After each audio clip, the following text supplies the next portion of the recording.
Assalamualaikum warahmatullahi wabarakatuh.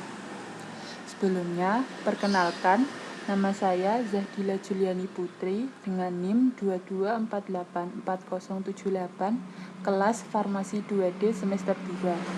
Di sini, saya akan memaparkan atau mempresentasikan materi tentang solutio atau sediaan larutan.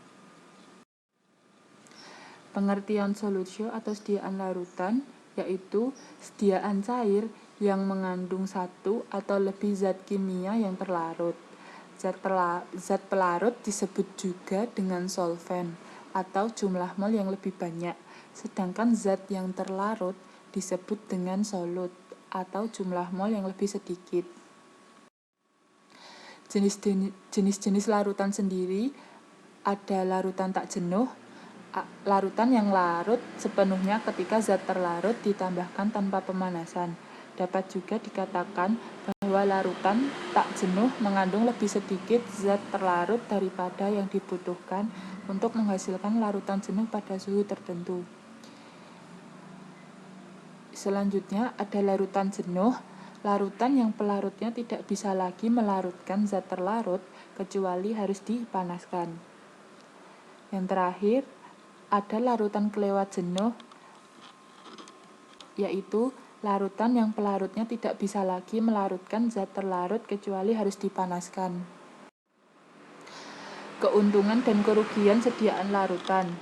Untuk keuntungannya sendiri, yang pertama, lebih mudah ditelan daripada sediaan yang lain, sehingga dapat lebih mudah digunakan untuk bayi, anak-anak, dewasa, maupun usia lanjut.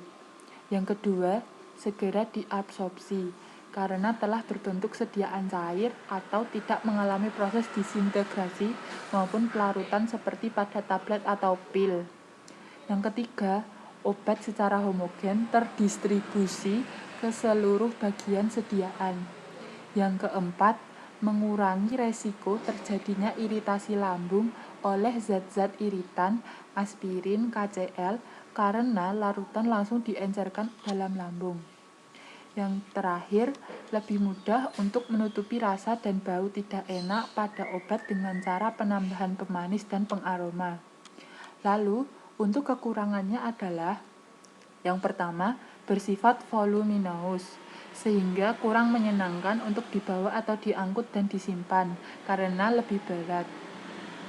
Yang kedua, stabilitas dalam bentuk cair kurang baik dibandingkan dalam bentuk sediaan tablet, kapsul, pil, terutama apabila zat aktif atau bahan mudah terhidrolisis. Yang ketiga, larutan atau air merupakan media ideal mikroorganisme untuk berkembang biak sehingga diperlukan penambahan pengawet yang lebih banyak dibanding sediaan tablet, pil, dan krim. Yang keempat, ketepatan dosis tergantung kemampuan pasien dalam menakar obat. Yang kelima, atau yang terakhir, rasa obat yang tidak menyenangkan akan terasa lebih tidak enak apabila dalam bentuk larutan, terutama jika tidak dibantu dengan pemanis dan pengaroma. Macam-macam larutan berdasarkan cara pemberian.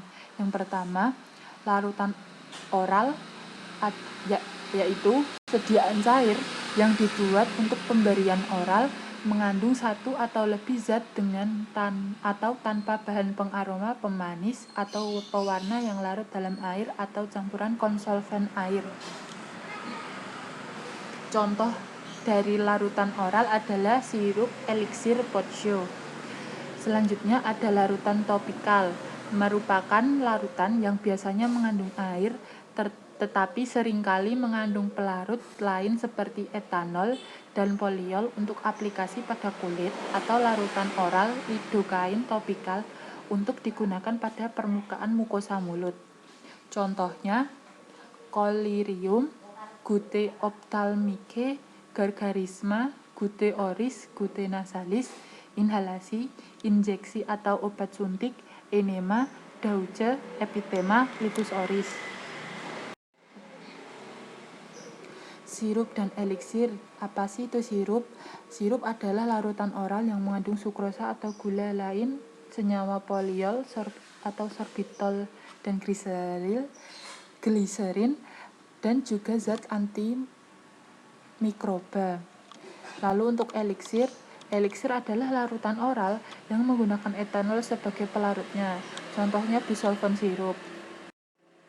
Lalu untuk potsho adalah sediaan cair yang mengandung satu atau lebih zat kimia yang terlarut dimaksudkan untuk pemakaian dalam.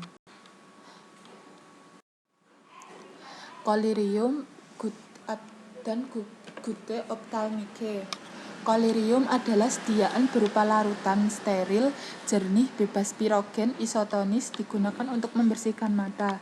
Dapat ditambahkan zat dapar dan zat pengawet. Gute ophthalmicae adalah larutan steril yang bebas dari partikel asing dan merupakan preparat yang dibuat dan dikemas agar sesuai untuk digunakan pada mata. Tetes mata juga tersedia dalam bentuk suspensi partikel halus dalam bentuk mikron sehingga tidak mengiritasi atau menggores kornea. Gargarisma adalah sediaan berupa larutan umumnya dalam keadaan pekat yang harus diencerkan dahulu sebelum digunakan.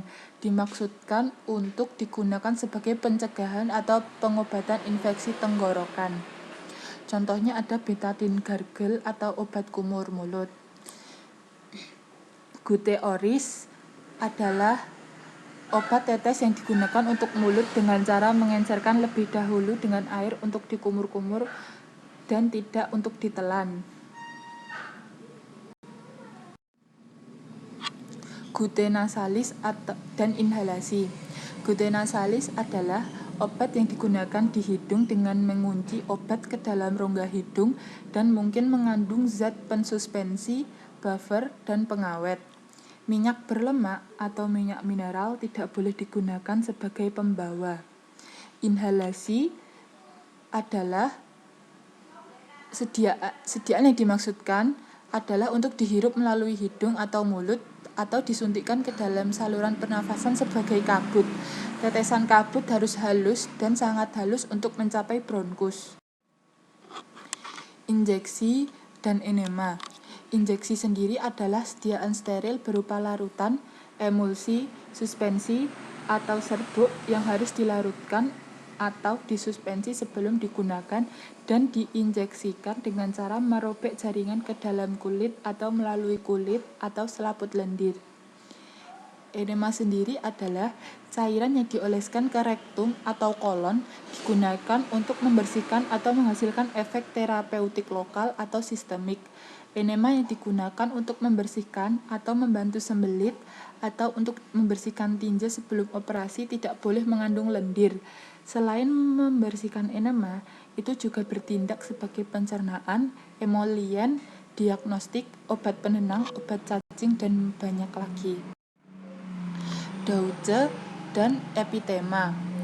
Ini adalah larutan berair untuk digunakan dalam vagina dengan alat, baik untuk perawatan maupun untuk pembersihan, karena larutan ini mengandung bahan obat atau antiseptik. Epitema sendiri adalah cairan yang digunakan untuk membuat dingin di tempat yang sakit dan panas karena peradangan atau karena sifat perbedaan tekanan osmotik yang digunakan untuk mengeringkan luka. Litus oris sendiri adalah cairan agak kental dan pemakaiannya secara disapukan dengan mulut. Litus oris itu sama dengan oles bibir. Faktor-faktor yang mempengaruhi solutio atau sediaan larutan. Yang pertama ada polaritas.